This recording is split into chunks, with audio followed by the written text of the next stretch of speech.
Let me ask you one thing. In terms of adapting, right, remote way of working, virtual tools, these things almost happened overnight, right, with most of the companies.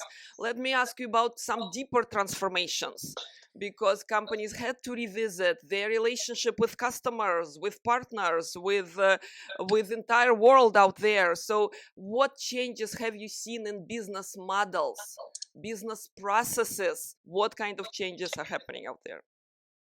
I think that's a great question. And when we start really on a very holistic picture, the global supply chain definitely changed in the last year significantly. It is still global, it is still connected, but basically the end-to-end processes, the transparency needed on tier one, tier two, tier three suppliers, also getting the data in real time, understanding if everything is on time, the manufacturing, does it work? We have seen what a disruption in the supply chain can mean.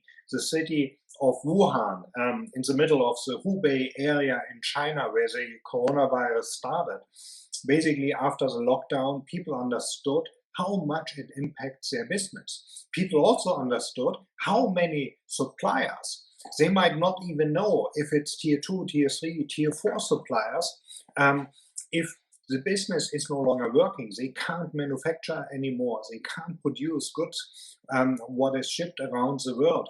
That's definitely on a global scale changing. And when you look on the global GDP, which is around 86, 87 trillion globally, 18 trillion is what the global trade is about that. So a significant portion what you see.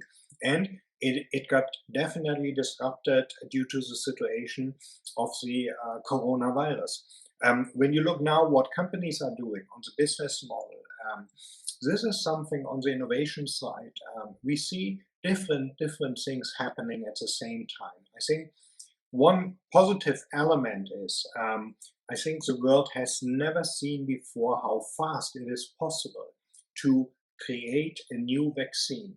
When you look at the time when the virus outbreak was in China, end of 2019, so it was very much condensed in one area, and then it started spreading around in the world.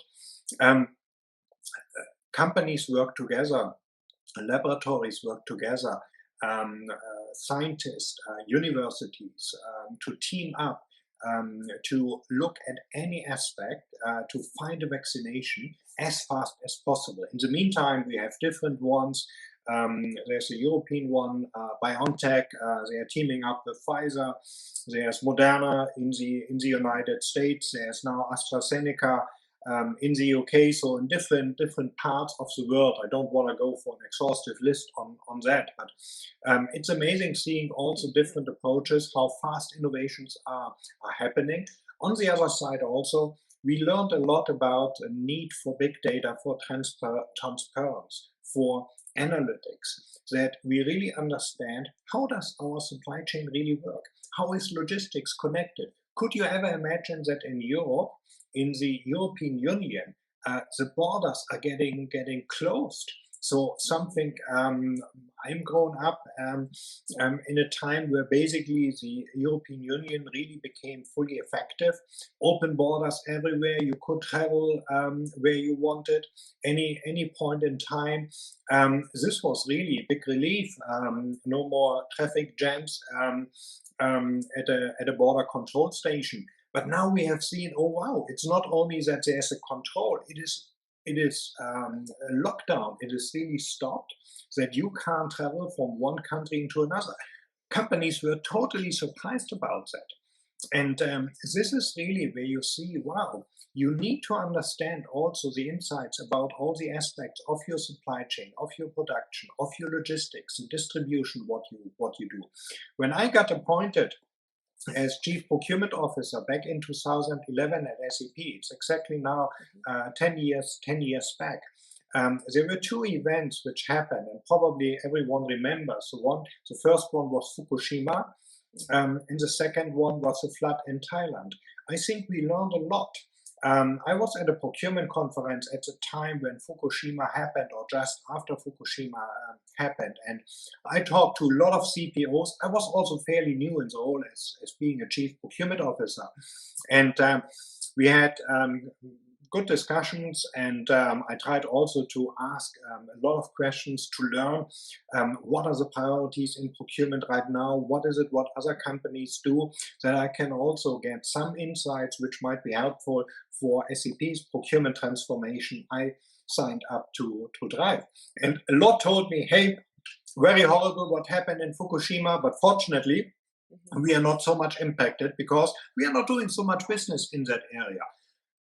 It was interestingly learning a couple of weeks later when I met them again that basically they haven't had the full transparency about the tier 2 and tier 3 suppliers. Basically, the suppliers of their suppliers, and they learned the hard way that they might be impacted by a catastrophic event they would not have imagined. And this is really where we see the flood in Thailand was the same for the hard disk. 70–80% of the global hard disk production takes place in Thailand. The flood disrupted this. So it was very fortunate looking at risk management that companies who carefully looked into the contractual situation, also thinking about risk mitigation strategies, were already very well on its way. And 10 years later, or 9 years later, when the coronavirus happened, companies learned also a lot in between. And in procurement, I can see it,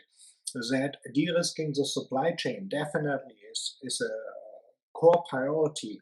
No one ever would have imagined that procurement and supply chain will be number 1 or number 2 priority on the list of the priorities of a CEO.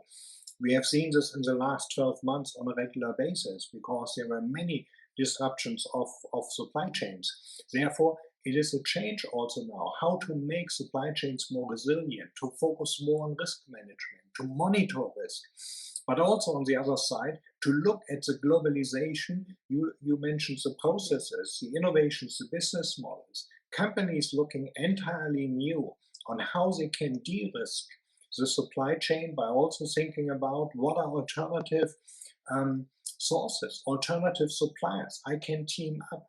They are looking also in new business models. Companies started to produce face masks. They were never ever would have imagined doing that, but due to the fact that there was a high demand on face masks, companies started now producing that. There were companies in the automotive sector producing ventilators. Why? There was a high need, a high demand for ventilators, so they decided let's do something different. So we see on the other side also that there is a huge pull on driving innovations and also changing business model in a case of a crisis, in a catastrophic situation, what we have seen by the coronavirus.